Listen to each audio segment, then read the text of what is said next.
Do you want to know what my favourite is? Go on then. My favourite is the little Santa on a bicycle. On a bike. Yeah. Get the fuck out of Dodge. Yeah. Does it fly, that motorbike? Yes, I like to think that that's his upgrade. It's like, his second set of wheels outside his sleigh and reindeer. Didn't know Santa Claus was in the movie Wild Hogs. I think it's a push bike. That suddenly makes it infinitely shitter. Why? Santa wants some cardio. He's getting fucking fat, isn't he?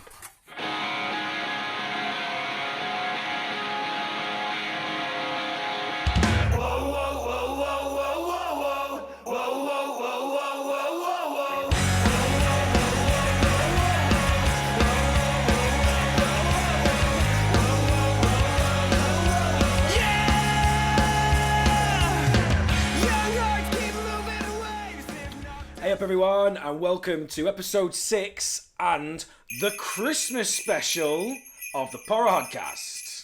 Hey up. My name's Will, and with me as ever is Eddy, the tinsel to my Christmas tree. I did a non-horror one for you. Oh, but fuck tinsel. Yeah, exactly. I hate tinsel. I had such a row with Rose to banish tinsel from this fucking flat. That's exactly it. If it's not a horror one, I'm still going to give you a diss. Okay. I was expecting some form of Christmas cheer, and it was. It was cheery, but, Exactly. fuck you, fuck tinsel. But couldn't give a fuck, man. I have got Christmas so up inside of me right now. It's just all around. It's coming out my ears. So I am... You're not going to dampen my spirits. I am Christmas. You are Christmas. I am Christmas. I've done all the Christmassy shit.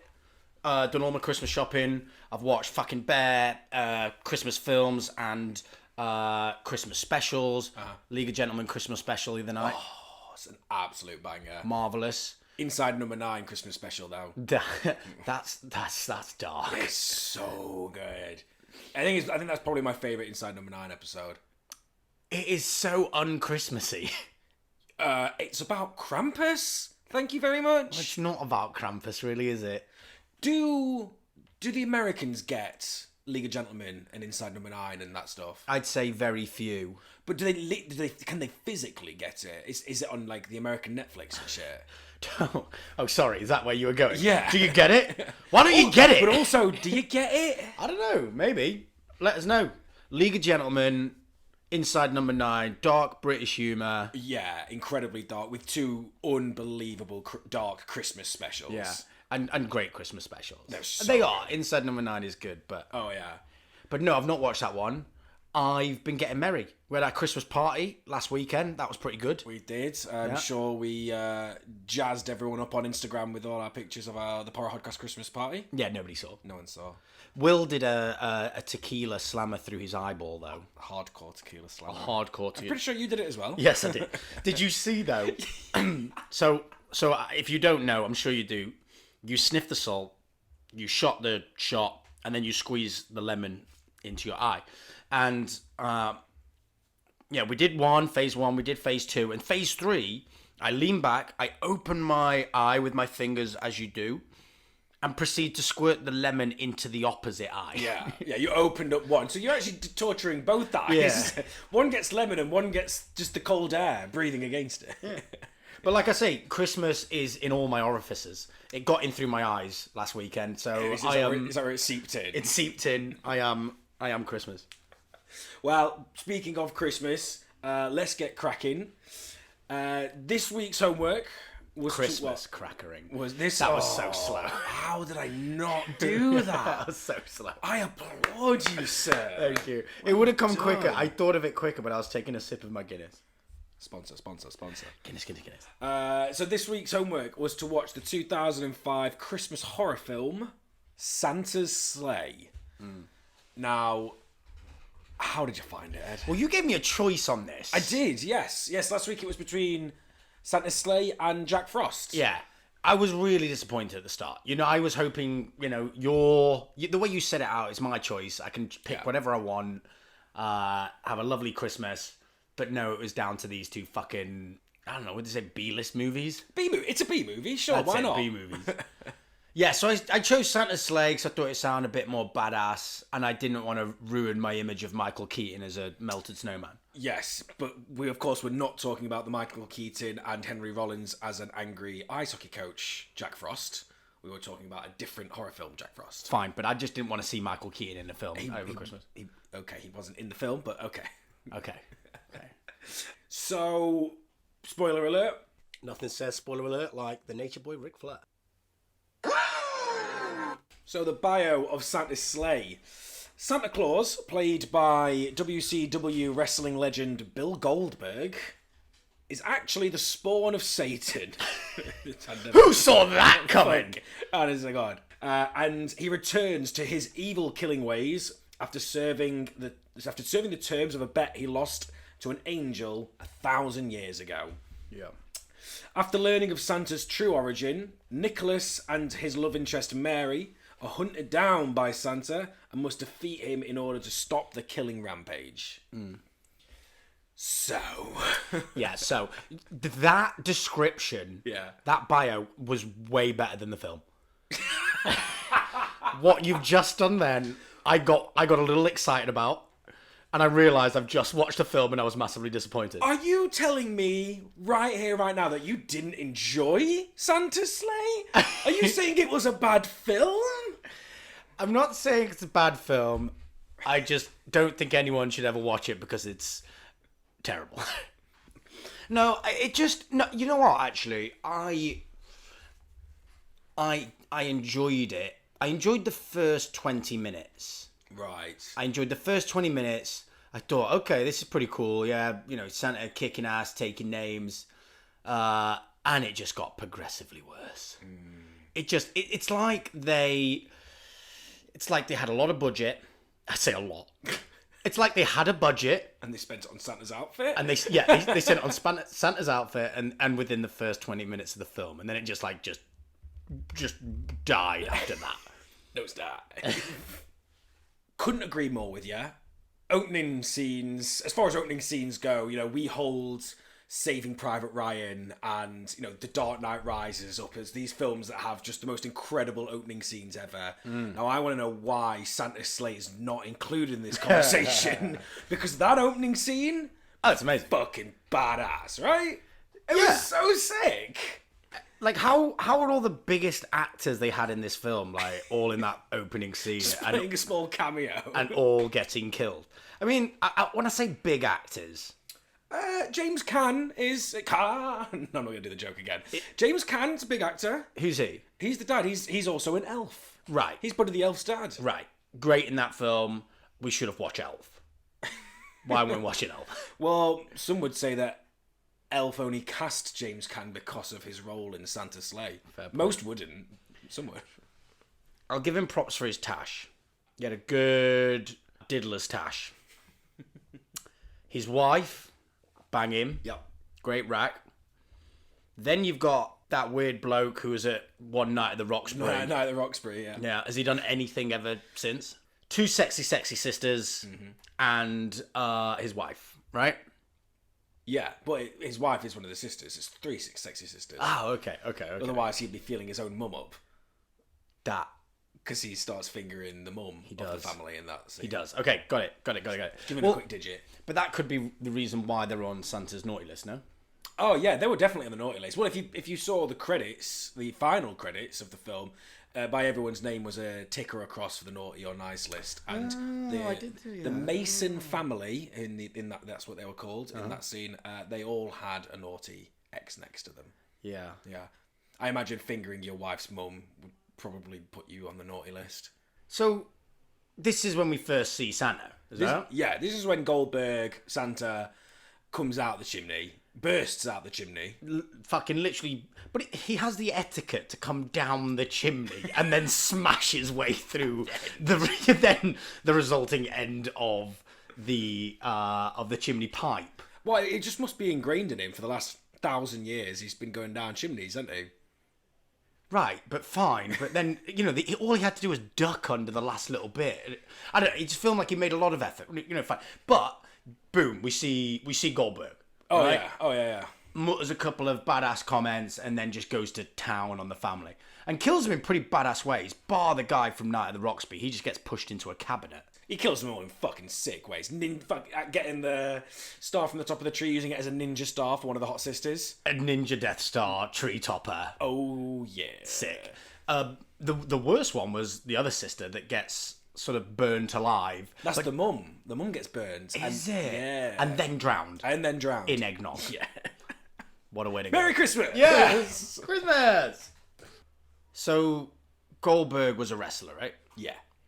I mean, I was more of a WWF guy, Okay, yeah. but I distinctively remember not liking him as a wrestler. So, anyway, I must have seen him, and I just remember never liking him, didn't like his action figure, whatever. Not a big fan. Yet, Yeah. he's probably my favourite Santa Claus. Out of all the Santa Clauses, you're going with him? What do you mean all of them? There's only Tim Allen. That is the only other Santa Claus. Richard Attenborough? He was a pedophile. Was he?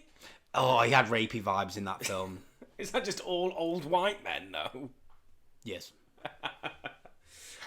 Tim Allen. Oh, are you fucking kidding me? The new Christmas films with Kurt Russell. Okay. Kurt fucking Russell as Santa Claus. Yeah. Goldberg. No, still Goldberg kick his Really? ass. Yeah. Nah, Kurt Russell could kick Goldberg's ass. Bollocks. Are you kidding me? You think Kurt Russell could beat Goldberg as Absolutely. Santa? Absolutely. He's the son of the devil. Wait, are we talking about Santa Claus fighting Santa Claus here? Are we talking about Kurt Russell fighting Goldberg? I'm talking Santas as they are in their movies fighting each other. I mean, this one can shoot fireballs from his fucking mouth. So Tim Allen's dying straight away, right? If this is like a battle royale of all Christmas, of all Santa Clauses, right? Yeah, but he would have like built himself a little fort out of his woodworking days at Home Improvement. Why'd you go? Do you know what? That's how I always remember Tim Allen, rather than like Buzz Lightyear or anything. Like it's Home Improvement. So moving off the opening scene, we meet the protagonist of the film, Nicholas. Now we see him working in the deli shop, working for Mr. Green, and also his love interest, Mac, or Mary, her name is. She's also working in there as well. So the first thing that I'm going to bring up right now that is going to be a running theme in this film. Are you going to say that these are teenagers that finally look like fucking teenagers? No, I wasn't. But are you happy finally that they're teenagers that look like teenagers? Finally, someone who's acting their age. Yes. Okay, well, that's a good plus. And you said you didn't like this film. Surely that's a plus. Okay, well, no, what I was going to say was, if you couldn't tell, this film was made by Canadians. Oh, the hockey jersey. So, the hockey jersey is the first of many Canadian things that we're going to be discussing in this episode. Okay. Shout out to all the Canadian listeners, Podcast and Elm Street dudes. This is about dignity. This is boot respect. As is tradition. As a tradition. We do love Canada. We love all Canadian people, but you guys are easy to take the mickey out of, right? Yeah. Yeah. So, Nicholas lives in a town called Hell. Did a little research. Hell exists, but it's not in Canada. It's in America. The town of Hell is in Michigan. Would you like to know a few facts about the town of Hell? Do I have a choice? No. I've run this podcast. The town of Hell developed into a small community around a sawmill that was run by George Reeves. He moved to the area in the 1830s. Sorry. Wait, are we talking about this Hell? No, the real Hell. So we're not even talking about the film anymore. Just a quick side note, just to give you a couple of facts about Hell. I might just dish in a few facts about Hell, Michigan, later on. Why would you name a town Hell? Well, Edward. Oh no. There are 4 possibilities to why the town of Hell in Michigan is called Hell. Number 1 is that a pair of German travellers stepped out of the stagecoach one sunny afternoon in the 1830s. One said to the other, "So strong, Hell," which translated to "beautifully bright." And their comments apparently were overheard by some locals. What? And that just stuck? Well, it's one of many. What? As if like, sir, we've been here before. We already live here. This place is called. No, it didn't have a name at the time. Oh, so it was just a small perfectly community, exactly. Right. Okay, so the most relatable thing in this whole film is how Goldberg Santa gets angry behind the old woman driving, right? Yeah. Move, bitch! Get out the way! I mean, great line. So he was never out to kill this old woman. She was just pissing him off, driving in all sorts of zigzags. I mean, we don't know that. He could have well just pulled up on Santa and even drive by or something. His sleigh can fly. Yeah. Why is he angry in traffic? Like, you have a flying reindeer, sir. Just You can move in all three-dimensional ways, not just in one linear movement. of which he proves later on. And he's going along, and the sleigh is literally sparking off the fucking asphalt tarmac, and he's like, I mean, that woman needed to die. I mean, don't get me wrong. But... Yeah, no one cried a tear over her. But so as we progress, Nicholas, he leaves work. He goes back to his grandpa's house, and his grandpa shows him the secret bunker that he's apparently been building recently, and how he's missed the numerous tradesmen that would have been coming in and out of the house to build said bunker over the past 6 months. Is beyond me, but nonetheless, a very well secured bunker. Yeah. Well, they never really, though, explain anything. Oh, God, no. I mean, one, why is he living with his creepy old grandpa anyway? Nothing they can say about his parents. No, nothing. And they even make his wife out to be quite a big plot point in the book, but don't mention it right till the very end. I'm just saying, why is this kid living with his grandparent? You know, one child, single grandparent. Somebody's being fucked at home. Another old white man touching kids. Oh no, I meant their parents, but yeah, fuck. Okay.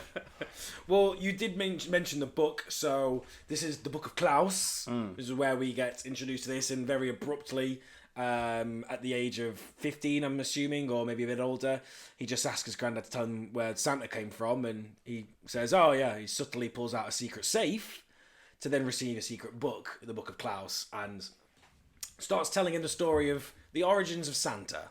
And it only takes one Satan to make a baby. Well, exactly. Well, it's the two virgin births. Immaculate conception. Absolutely. This is what we find out in the Book of Klaus. How boring. What were you hoping Satan was to go around fucking and pillaging? Well, you thought he would. I mean, he probably did. But yet his child was done immaculately. No. Well, no. He would have fucked the Erica. Was it the mother? I think it was Erica. He would have fucked Erica. But he's like God. It's like God had sex with Mary to produce Jesus, and she just lied to Joseph and said, "No, I'm a virgin, mate. Promise." Oh, we never did this in the nativity. Oh, the adulterate scene. When did Jesus? No, sorry. When did God fuck Mary? He was like pissed up on a staff do night, and he kind of he got it was a booty call. Wait, hang on. Whose staff Christmas party has God on? Him and all angels, isn't it? Peter, he's let one of the angels look after the gate, so Peter's out with him. He's Peter loves a drink. Saint Nicholas, Gabriel, yeah, Archangel. Is that what his name was? Not a clue. No idea. Scraping the barrel. Yeah, fuck. I don't really know. Sounds like a great Christmas party though. Yeah. What do you think they got up to? Went like bowling. No, I reckon the big thing now, axe throwing, isn't it? All bunch of lads go out and go axe throwing in East London. Yeah, I reckon God and his cronies did that. But either way, booty call with Mary on the way home. Bob's your uncle. Hey, Jesus. So, as we said, Satan had sex with a lady called Erica, and this gave birth to Santa. Now, Santa would go around every year. This is what we learned from the Book of Klaus, that Santa goes around every year and basically raping and pillaging and killing. And this is where Christmas Mass comes from, that the people on Earth would be praying to Jesus on Christmas, praying for them, for Jesus to protect them and help them against Santa Claus. And what we get is possibly the greatest scenario ever. We get an angel challenging an evil spawn of Satan, Santa, to a game of curling. Yeah. Here's your second Canadian thing, right? We get it. You guys are good at curling, okay? Not as good as the British. See the Scottish women kick their ass in that Winter Olympics of 2004. And Santa loses the game of curling, and therefore the result of the bet is that he must stop his yearly rape and pillage and turn it into a time of companionship, friendship, and happiness, and therefore be delivering toys for the next 1,000 years. So he's not like gone away. He's not like been banished. He's not like been No. cast into hell for 1,000 years. He's been just jolly. He's been Christmas. He's been Father Christmas. He has been Father Christmas, yeah. Right. As the fucking beefcake. Oh, yeah. Right. Okay. Oh, yeah. He gyms, bro. Fucking swoley nights, mate.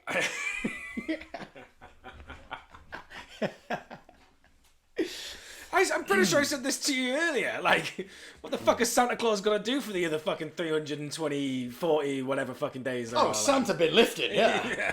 Oh, yeah. Like, all right. Here's a problem. Everyone keeps calling him fat. Right, and everybody like at the club that he goes to, the strip club. Yeah. I don't know. There's a couple of other moments where people are like, murking him. Yeah. Calling him fat and like, fancy taking him on. It's like, this is clearly a 6'8" beefcake monster Santa Claus. What are you doing? Yeah. Well, maybe they can't see it through the big red jacket. Maybe the big red jacket does make him look chubs. I mean, it adds a few pounds, but it doesn't fucking shrink him by 6 foot. Doesn't take away his fucking biceps the size of your fucking body. Exactly. It's a scary fucking Santa. And so we see him really kick it into full gear in, as you've mentioned, when he takes a trip to the local strip club. I don't know if the actual hell in Michigan has a strip club. I doubt it. But he goes to the strip club. This is where we are also introduced to the character of Pastor Timmons. The naughty bugger that he is. But then this is, we see a little different side to Santa here. We see a very rapey side. And just generally not a nice chap towards women. Yet again, another horror film where women are kind of the butt of the jokes or just treated poorly, really. Ho ho ho's, I believe he refers to them at one point. Yeah. So he goes in there to get the pasta, right? No, he's just going in there for a bit of fun and to go kill and do shit to people. Oh, really? I think it's just a pure coincidence that the pastor is in there at the time. Okay, fair enough. So, like... Although he probably is... the pastor is definitely on his naughty list, I imagine. Oh, yeah, 100%. Because he's, like, getting people to put money into the collection plate to, like, so that he can shove the money into ladies' panties. Oh, yeah. I'm not saying that all priests do that, but some are little boys' panties. We're not getting back onto this. But I don't know. I feel quite bad for Santa in this scene because he goes in there and he gets assaulted. By the doorman. By the doorman. So, yeah, he's got his back up a little bit. He comes on into the strip club. All he wants to do is see a little bit of titties and... Someone picks up a pickaxe and someone picks up a sledge. Yeah, man, he's been staring at the same pair of tits for the whole year. Mrs. Claus apparently is just not doing it for him. Yeah. So we get on to Christmas Day, and Santa, for some reasons, just really fancies a deli sandwich, right? Just needs a bit of cured meats. Just has to at that very moment in time. Yeah. He breaks into Mr. Green's deli and proceeds to stab Mr. Green with... I'm going to apologise to everyone who is Jewish, but I have no idea what that 10 candle thing is called. No, but it's the Hanukkah, it's the lighting of candles for the countdown. Their Advent, it's their Advent season, right? And they light a candle each year. So, yeah, sorry if we're wrong there, but not overly religious. Why the fuck is he even open? What's he doing? I don't think he was open. That's why he had to break in. Why was he there? He was cleaning his meat cutter. On Christmas Day? Yeah, apparently. That's the day he picked to clean his meat cutter. He's a busy man every other day of the year. There doesn't seem to be many shops in hell, so I imagine a lot of people are going to him every day. But he's closed! Nonetheless, Santa just really wants some potato salad. Is that why he went in there? No. The reason why he went in there is kind of... It's told later on in the... twist, spoiler alerts that we get, that he is actually after Nicholas. He's after Nicholas. Okay, yeah, fine. Okay, fine. How does he know this from the start? And you're right. Secondly, He takes potato salad. He's in a lovely deli shop, and he takes a pot of potato salad. Yeah. I mean, maybe he just had a real bad craving. Have you seen his gains? He's Mate, not about them carbs. He is not. No, he ain't just shoveling potato salad in. He is on a strict 80 gram of protein per hour diet. He's not getting his 7 chickens in the morning. My God, the size of him. I mean, he doesn't take his top off till later in the film, but my God. Yeah, he's got guns for days, hasn't he? But this is where we get, and this is I'm an old wrestling fan, like, as in I used to be a very big fan of wrestling, not so much anymore. I absolutely love it when we get wrestlers in films. Oh, yeah. The majority of them, the films are terrible. Some of them are actually really good.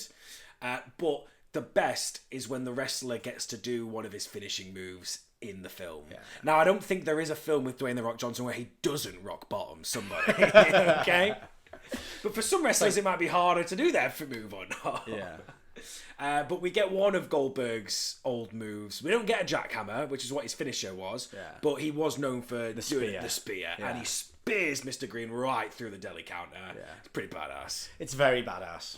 I'm just trying to think. I remember Triple H doing a pedigree. I think he did a pedigree in Blade 3.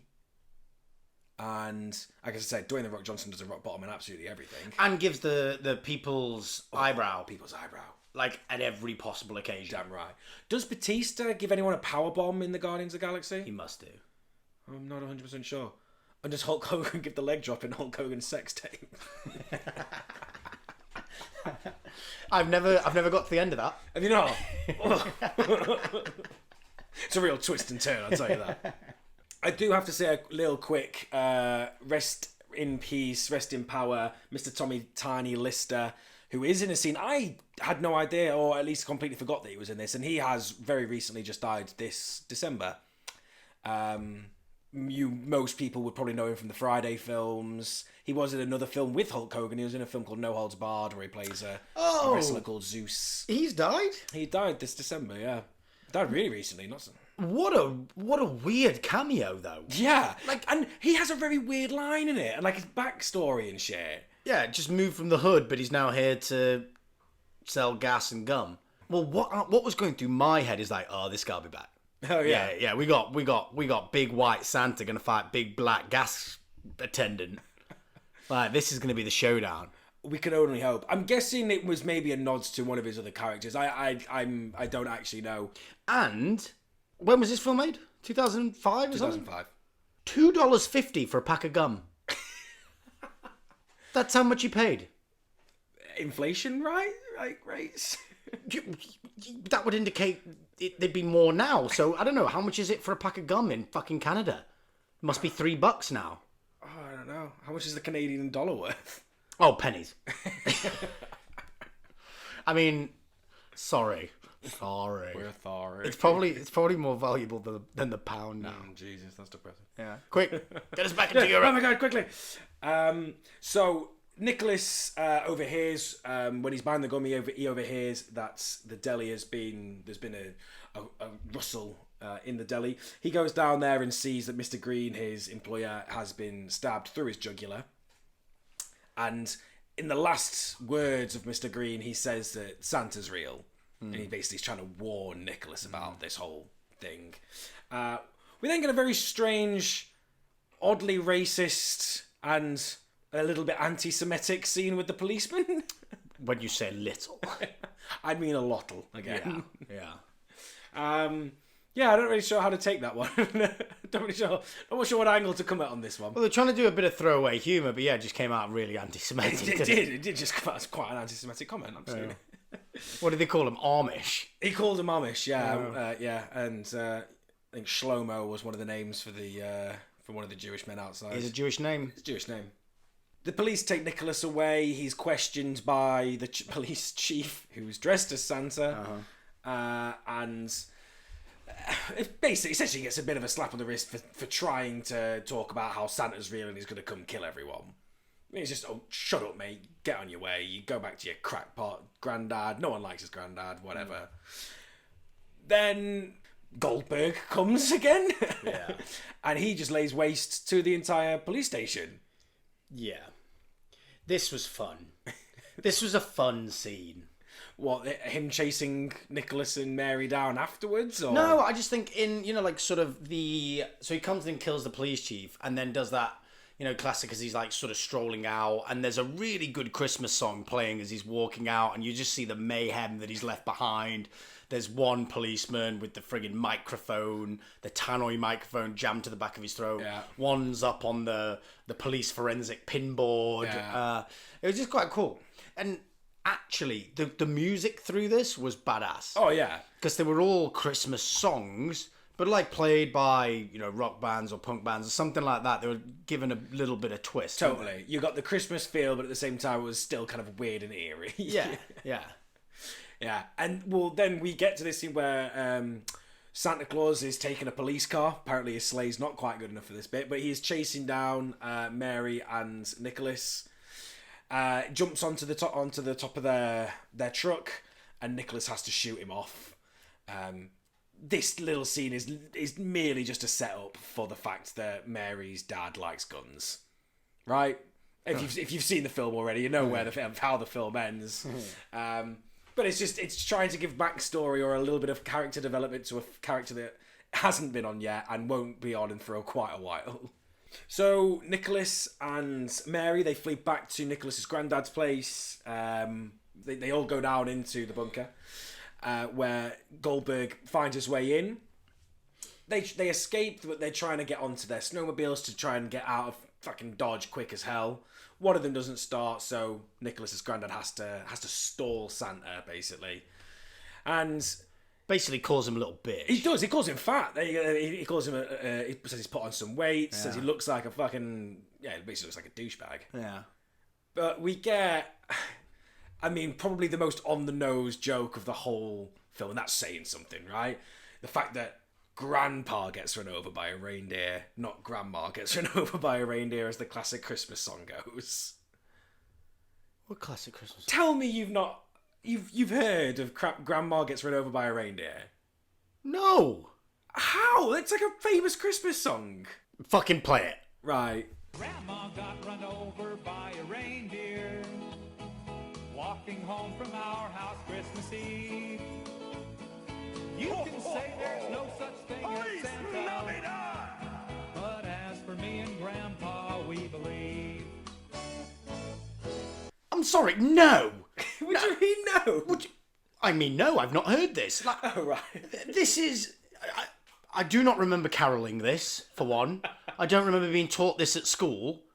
And I damn sure I've not heard it in the fucking hits. What? Who made this? I don't know who made it or who wrote it or anything. It's just a song. I don't know how I know it. It's just like I don't know. It's just one of those Christmas songs that you know.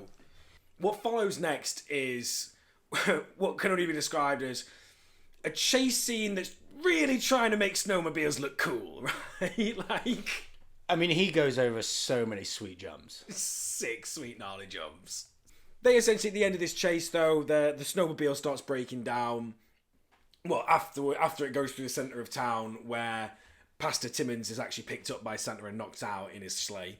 But Nicholas and Mary, they continue on. They end up breaking down, and they break into the local high school to take cover and shelter. Their idea here is that we need to fucking hide for another hour and a half or something, I think is the time limit, just because that's when Christmas is over.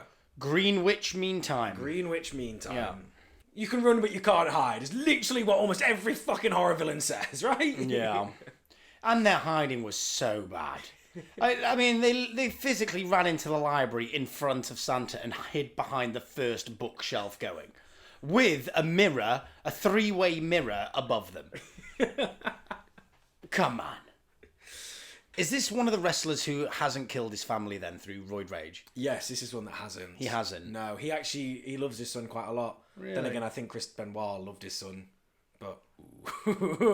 See what you did there? You took my joke and made it all a little bit too real. I didn't like what I did. What I want to know is the layout of this school as well. Going back onto me being quite a practical person. They push open a door when they're running away from Santa and immediately fall onto an ice rink. Okay, no door from a hallway leads directly onto an ice rink. But nonetheless, welcome to Canada. Maybe they do in Canada. Most doors lead to ice rinks in Canada. Come on. Surely. It's like the back of the wardrobe. Don't go to Narnia. It just goes to another ice rink. It leads you to Edmonton Oilers home ground. We like hockey, eh? And then, yet again, we keep saying it, we have just now, but we get just a wonderful, good old Canadian Zamboni little scene there as Goldberg is driving the Zamboni towards them to crush them. Yeah, it's a little bit, I don't know, what Simpsons-esque this. It's like, how is this massive, dense Santa Claus going to kill these two wee little teenagers by driving over them in a Zamboni? It's a bit slapstick. But yeah, so another unbelievably Canadian. I just want to know, so to all the Canadian listeners, like Podcasting Elm Street guys, so the Brooke, Mark, like, if a film is made in Canada by Canadians, is it the law that you have to show at least one hockey jersey and a Zamboni? Is it just the absolute law in Canada? I mean, I don't mind it. We're big hockey fans. Just wondering. So that this is where we get our first twist of the film. And if you didn't see it coming yet, what's wrong with you? The grandpa comes back from the dead and he saves both Nicholas and Mary as an angel. And it's then revealed that Nicholas's grandpa was actually the initial angel that beat Santa Claus in the curling game bet. Yeah, but then gives up his immortality because he loved a human woman 1,000 years ago. Oh yeah, wanted to stop her. 1,000 years ago. Mm-hmm. He's still alive. Yeah. Loses immortality. Yeah. Plot hole. Mm-hmm. Moving on. I don't think they cared at this point, really, did they? Look, let's not query this part. Let's roll with it. You know, I've not called this film stupid yet, but I'm getting there. On yet, yeah. So they have another game of curling. Yet again, like, do you know of any film that has ended, or at least leading up to the ending, with a game of curling? I have not. Well, I'm waiting for the biopic of the Scottish ladies beating the Canadian team. Do you remember that? I don't. I've never been so excited to watch a curling game in my life. Like, I stayed up. I swear it was in Canada as well. First gold medal I swear the Brits have ever won in a Winter Olympics. It was golden. It was amazing. Quite literally golden. Literally golden. These ugly, ugly Scottish ladies throwing stones and brushing ice. Who would have thought it would have been that exciting? They're sweeping ice, Will. Do you choose to be the sweeper? Or do you just get put the sweeper because you're not as good as throwing the rock like the other person? Flip it. You're fucking really good at sweeping. You get to be the sweeper. National sweeping competitions to find the new curling team. Swear down. You see any dust in this house? No, you fucking don't. I want to see a hell of a lot of pine needles from your Christmas tree. Merry Christmas. Christmas up inside of me. I got an oversized Christmas tree. We were going to get a 5-footer. Mm-hmm. We got duped. We got suckered by the salesman. He said, yeah, 5 foot would be great, but why don't you go for a 7-footer at twice the cost? Shut up and take my money. So, Grandpa and Santa Claus, they duel it out to a battle of curling again. With a little dastardly deed from Santa, he throws Grandpa down the hole into hell, but is defeated by a chestnut. I don't know how to take that one. I don't really know where to go with that. Like, this, for me, is where the film took a turn. Oh, okay, yeah, cool.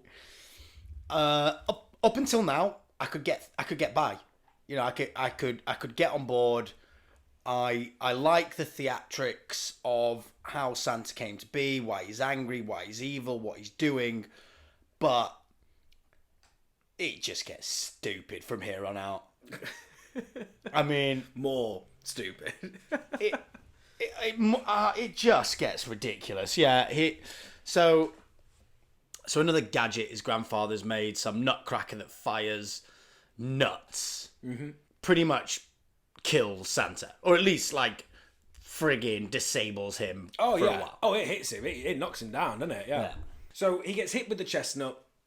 Nicholas and Mary run over to the hole to hell and notice that Grandpa is just clinging on for dear life. So as they're pulling Grandpa up and out of the hole, Santa gets up, gets back on to a Zamboni, and buggers off out the ice rink and pisses off to presumably go get his sleigh and fuck off home. My last Canadian point, and I promise it is my last Canadian point. If we're thinking that Grandpa is now an angel and therefore can't really set foot on Earth and can only remain in heaven, heaven to a Canadian is an ice rink. He cannot leave the ice rink to go onto Earth. Yeah, that's badass. That's my last one, I promise, guys. That'll be me. So this is now where we get to this point. Santa starts flying away, and Mary and Nicholas find the shooting club, I guess they are, I think, which Mary's dad is part of. And they convince them to, help us shoot Santa Claus and you can keep the flying reindeer. So Sorry. Santa Claus was trying to get away. Well, this is where we lead up to our other twist, though, isn't it? That if Santa Claus was actually flying the sleigh, he would absolutely be trying to fuck off and fly away home. But in this scene, Santa Claus is flying back towards them, I think, isn't he? I think so, because, they could see the deer, not Exactly, the sleigh. yeah, the hell deer. Which, by the way, is not a pissing reindeer. No. It's a bison. Yeah. It's a bison with antlers. They called it a hell deer. They didn't technically call it a reindeer. So you see deers in hell are actually bisons. And bisons are called dogs. And all dogs go to heaven, so there are no dogs in heaven. What a lovely thought. Mary's dad finally appears and bazookas the shit out of Santa's sleigh. So you know where I interjected earlier and said this film had got a little stupid? Yeah. The man turns up with an RPG Yeah. and shoots a flying reindeer. Hell deer. Hell deer. Yes. Okay. But what we find in the wreckage is actually Pastor Timmons in a Christmas outfit, in a Santa Claus outfit that has been killed. Everyone goes to believe that this is the Santa that's been killing everyone and thinks and goes about their own happy day. And Nicholas decides to not tell anyone that it's not real, that's not the real Santa Claus. Well, why would you? Because he's going to come back and start killing everyone again in a year's time. They're not going to believe him. What's the point? They've just seen a flying hell deer. Surely they'd believe a little bit about Santa Claus is killing people, right? In Elf, everyone starts believing when they see a flying reindeer. So why wouldn't these people believe when they see a flying hell deer? Yeah, but it's a different thing, isn't it? It's one thing believing in Santa and another thing believing that he's going to come and, gouge your eyes out for being a fucking bit of a... Douche. Yeah. For going to a strip club. If you've ever been to a strip club, you're on his naughty list. Really? I'm guessing so. No, let me phrase that. If you ever been to a strip club and didn't tip well, you're going to the naughty list. So, lastly, wrapping it up, we see Goldberg in normal, what can be considered normal clothes. Just looks like a biker. It looks like The Undertaker when he came back as the American Badass, right? Speaking of wrestling people. I love to see Santa on a day off. What he wears. Yeah. Because he's not always going to wear that red Santa outfit, is he? He's going to chuck on a pair of fucking Adidas tracky bottoms, that shit shirt he's been painting house with one time, and just kick it, loosey-goosey Santa. Yeah. This, on the other hand, was badass biker Santa. Yeah. Talking denim, leather, fucking bandana. Plaited beard. Ooh.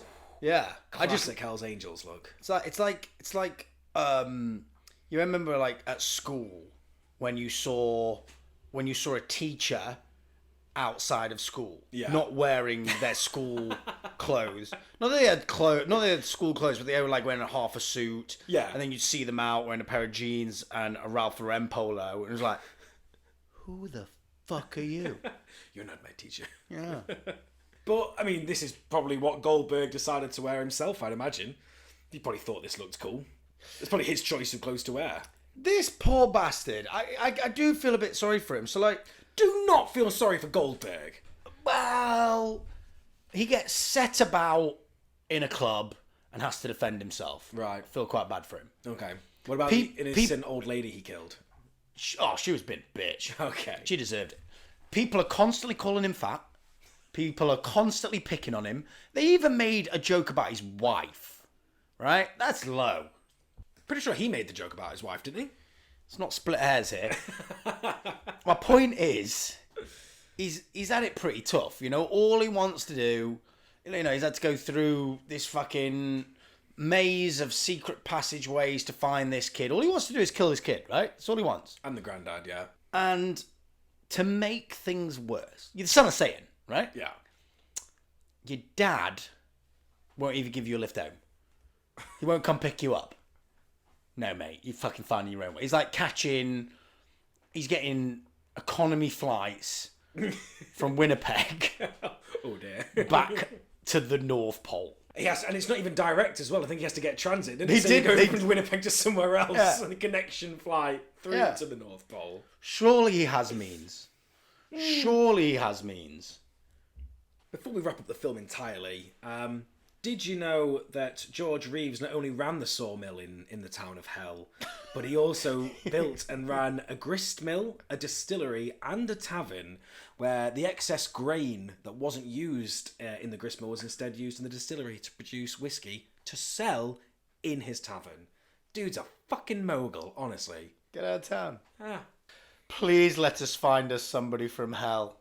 We will fly you to London via Winnipeg and the North Pole.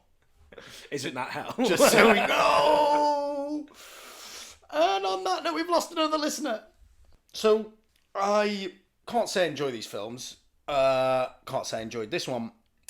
But I do enjoy your enlightenment. Enlightenment. Sure, we'll go with that. Am I saying that right? We have had a few beers this one time. We round, have. haven't we? It's Yeah. Christmas. We've been drinking. I like the Insight? insight that you offer to me at the end of the film. So, like, what was I meant to feel, and what did Santa's sleigh really represent? Well, Ed, I'm glad you asked that. I was fucking joking. Are you serious? Some, including yourself, would probably say that this is one of the worst Christmas films of all time. Others could say it's an extremely underrated Christmas film that subtly shows us the true meaning of Christmas. Oh, fuck off. I put it to you Yeah. that not since Arnie trying to get his hands on a Turbo Man doll, that we have not seen a film that's truly harnessed the Christmas spirit like any other until this film. Okay? I'm going to start small. I'm going to start real small. Character names, right? Every small detail has been thought about for Christmas. The lead character's surname is Yuleson. Yuletide, Yule. It's Christmas, right? Yeah. His first name, Nicholas. Nicholas. Yeah. Saint Nicholas was Yeah. the patron saint that was the initial concept for what then became Santa Claus or Father Christmas. The initial child diddler. Now, the initial child diddler, why not? Mary, his love interest. Mary is the mother of Jesus. Yeah? Real, true Christmas spirit there, not Santa Claus Christmas spirit. Okay. Mr. Green, the deli owner, right? A nod to the initial colours of Santa Claus before corporate America came in and turned him red to suit the Coca-Cola adverts. Pastor Timmons, right, shares his name with Bobby Timmons, who was an American jazz pianist who released a Christmas album called Holiday Soul in 1964. And don't you dare tell me that that is a loose connection. Fucked. It's a real digging on that one. The characters themselves, the Mason family at the start, right? Every one of those actors is Jewish. And yet they are playing a Christian family celebrating Christmas, symbolising the unity and the peace and love between religions that you should be getting at Christmas time. Okay? The film is quite literally just about punishment of money-hungry, materialistic people, right? And you... Tell me when to stop. You don't need to look any further than the fact that Santa Claus, right, is the spawn of Satan. Suggesting that the actual present giver, and therefore presents, are the evil aspect of this time of year, okay? The lead characters are trying to hide away and hope that Santa loses his powers and they'll disappear. But what they realise is that they can't just sit down and wait. They have to come together as families and friends to defend the need of Christian religion principles and exterminate and defeat the needs of material goods by blowing them up with a bazooka. Now, you tell me that that is not the Christmas spirit, Ed.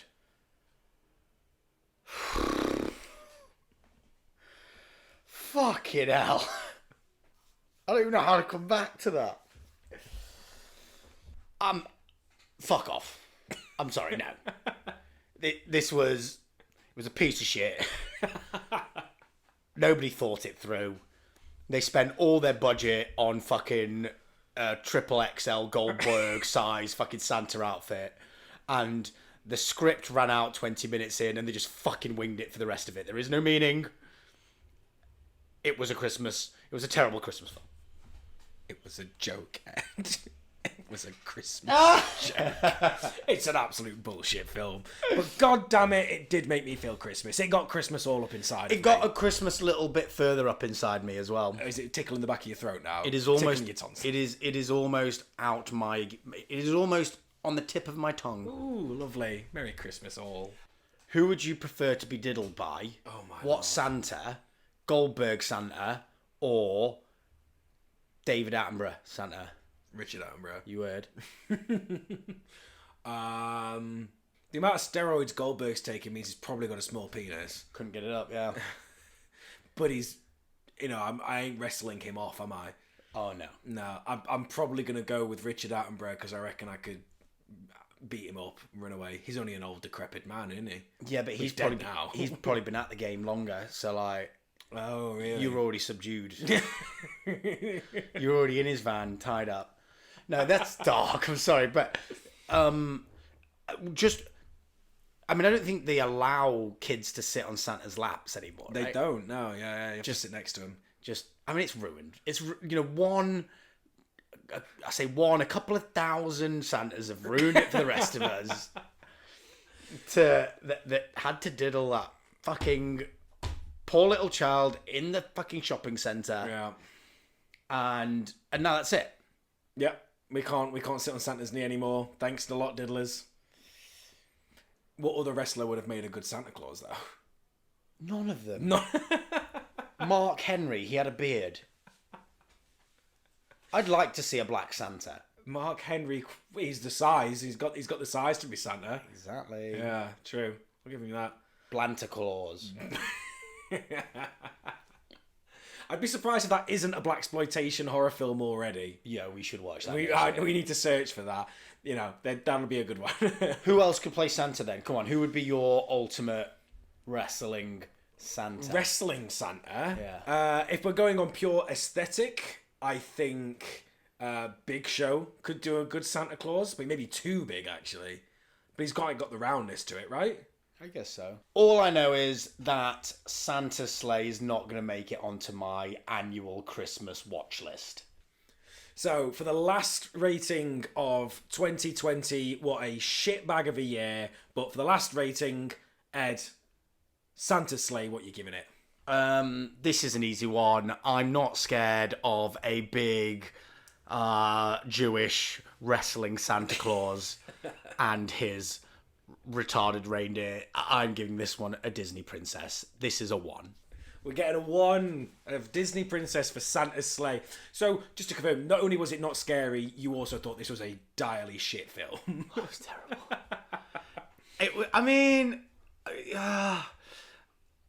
Look, I'm not going to mince my words. It was shit. Right.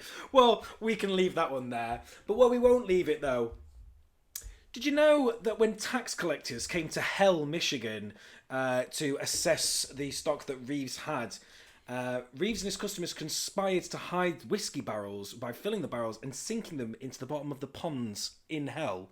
And the government agents left, and they pulled them back out again, getting away tax-free.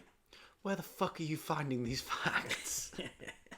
So this episode will be coming out on Christmas Eve. So to everyone listening, we just want to wish you, big Merry Christmas. Merry fucking Christmas, everybody. Get a bit of Christmas up inside you, all around you, bursting at the seams. Ooh, Christmassy. Let it tickle your insides.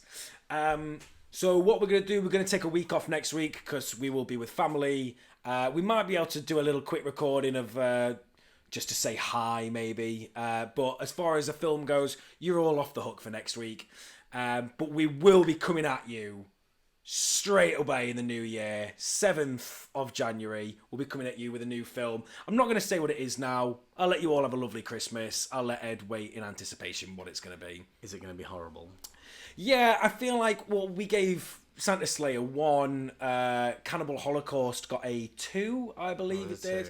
You know, I feel like I've given you 2 easy weeks, so I am going to try and bring it roaring back up to the top end of our scale on the first one back in January. What a way to start the year. Absolutely scare the shit out of you. And we will let everyone know what that's going to be. But yeah, thank you so much for listening. Yeah, thank you everybody for listening. A quick shout out to my good friend Poppy. I promised I'd say hello. Say hi, Will. Hi, Poppy. Hi, Poppy. She listened to every episode and is a bit disgruntled that Kat got a shout out and Poppy didn't. So it's really just tit for tat. But hi, Poppy. Merry Christmas. Merry fucking Christmas. Thank you to everybody for your support, not just for this episode, but for all our episodes. And I guess we say for this fucking year. Oh, fuck yeah, man. Thank Getting you. us through the year. Yeah. It's something, as you may know, we picked up as a bit of a hobby, something creative and something fun that we could do together through lockdown. And I think it's turned into something a lot more than that. So please keep listening. If you like it, please let us know. If you can share it, if you can tell your friends, we'd really, really appreciate that. That's what keeps us going. So thank you so much.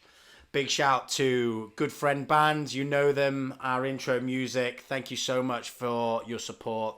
Thank you to Will Gregson for our artwork, as ever. So much love for that throughout the year. Really appreciate that, buddy. Will, thank you to you. Oh, thanks, man. Thanks to you. Well, I like to think I do a lot here, but reality is I don't. Hey, you run at least 70% of the social media. I'll take that. Will's does pretty much everything in terms of picking and researching and editing and just generally keeping the chat going. So thank you to you, buddy. Cheers for that. This has been fun. You know what I'm thankful for this year, Ed? I'm thankful for you being open to watching more horror films with me, because it makes my day. I get as much joy watching a horror film as I do actually just watching you watch the horror film. It's wonderful. So more coming of watching me shit the bed. Thank you so much. Happy New Year. Merry Christmas. Love y'all. See you in 2021. Nice one. Ta-ra. Ta-ra.